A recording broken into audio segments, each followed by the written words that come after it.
So, relationships are prolific throughout our life.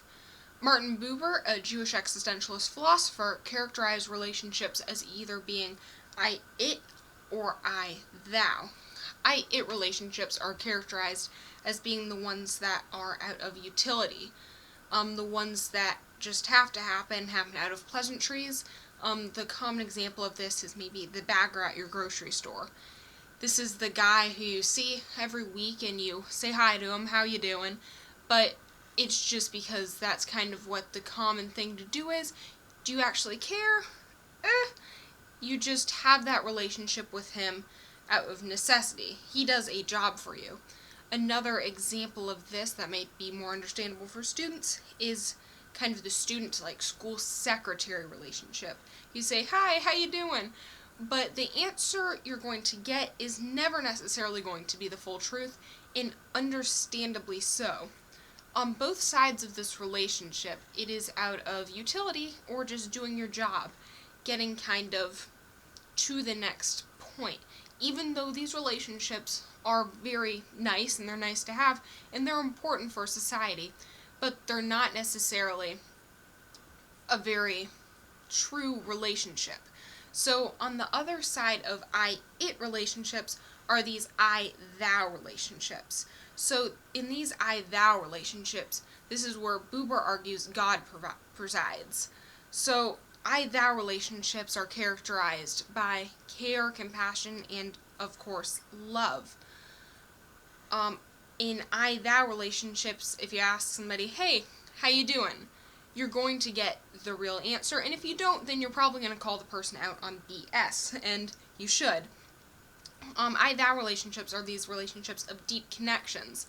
And Buber's philosophy on relationships, I would say, echoes that of Erich Fromm's thoughts on the notion of having and being, especially having and being in regards to a relationship. Interestingly, both Fromm and Buber were Jewish intellectuals in Europe, though escaped as the Nazis came to power. So the notion of having is a natural part of human existence, especially in our modern world. We always want more. Typically, our thirst for wealth, friends, or material goods is never quenched. Even after drinking down vast gulps, we still are in want. This is, though, for ourselves and for the sake of our descendants, and this want is not necessarily bad. This want for having, it does have its benefits, though the concept of being, on the contrary, is different and potentially better. Being is an active verb compared to having, and when something is owned, it typically cannot be lost, but being, on the other hand, requires effort and awareness, and maybe it can be lost. For example, we say to be in the moment. This is very different from saying to have a moment. Okay, additionally, you can be in a relationship with somebody or you can have a relationship. Usually, you'd want to be in a relationship versus having a relationship because you want to be friends with somebody versus just having friends, because you can have many, many, many friends, but are these friends going to be true friends? Who knows? In a being relationship, these relationships are going to be these I-thou relationships, whereas Buber argued God presides. So if you think about this, the difference is really quite vast between being and having, especially relating to relationships and friendships. But what really are these friendships? I mean, they really just are two people. So if we draw the diagram of the psyche, as has been covered, we have a self, and then we have kind of the realm of consciousness and unconsciousness. Then we have maybe what we're going to refer to as the ego. But then when you have a true friendship in these I-thou relationships, another person comes into the picture.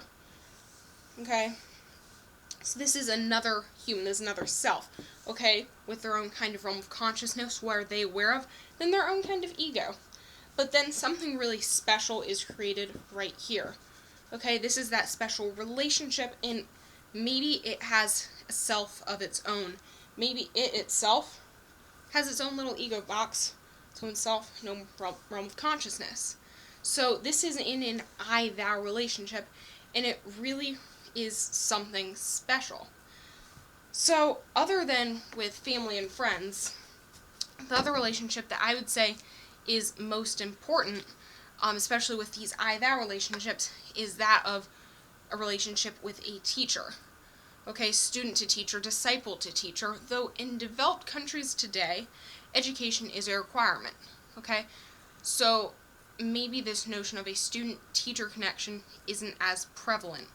Okay, with education being a requirement, which is good in many, many respects and has borne many goods, but it has a goal now to just get the diploma at the end, just something to obtain, to check off the list, something you have to do to be a citizen, to be able to move on to get the next diploma. Especially being at our school, the goal is to just move on, get the next diploma. So the notion of these student-teacher connections seems to be almost lost. But in this system, to be as successful as possible, you have to get grades. You have to get good grades, usually.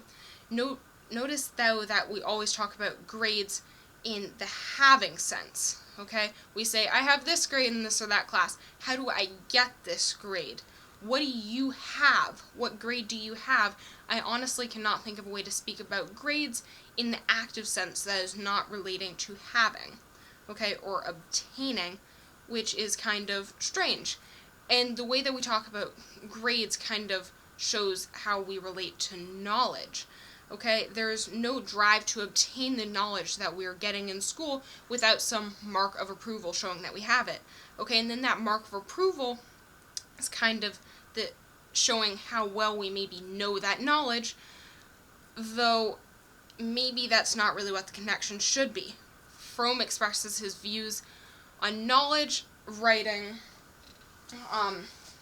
having knowledge is taking and keeping possession of available knowledge, information. Knowing, though, on the other hand, knowing is a function and serves only as a means in the process of productive thinking. This is a very big difference. In our education system, it seems that the goal is to be able to obtain the information, to have it, and then be able to regurgitate it back onto a page. This is different than knowing, which implies the being sense of it. So having versus being, it's really quite different. What Fromm describes is a pursuit of truth. In Peter Kingsley's Knowing Beyond Knowing, he talks about the Hermetic traditions of education, and he describes this relationship between a student and a teacher that we don't really see anymore. And he says the teacher, he doesn't have some fixed knowledge, but needs to discover it freshly at every moment. The disciple's job is to learn to share this process, to develop the same awareness, and in another Hermetic text explains, my child, he who listens must perceive the same as he who speaks. Share his awareness, he must breathe together with him. Share the same spirit. His hearing must be sharper than the voice of he who speaks. So this is really quite interesting because both for the teacher and disciple within this likely I-thou relationship, they're both in active being roles.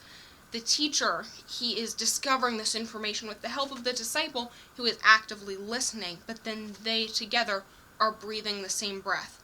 Talking about that breathing the same breath not only kind of shows this relationship that they have, this I-thou relationship, but also shows the being and the life that is within this pursuit of knowledge, the same pursuit of knowledge that Fromm describes.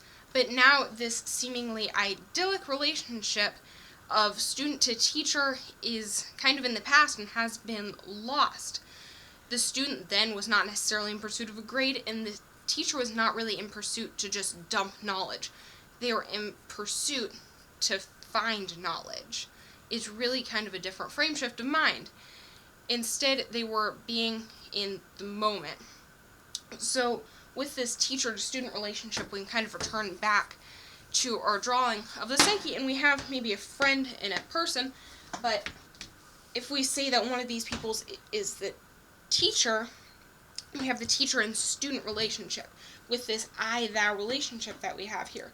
Something really special has been created, but with this teacher-to-student relationship, in the pursuit of knowledge, this ego isn't really there for this ego, and this ego isn't there for that ego.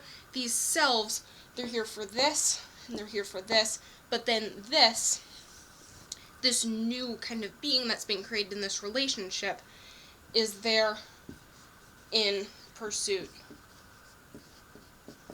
of this.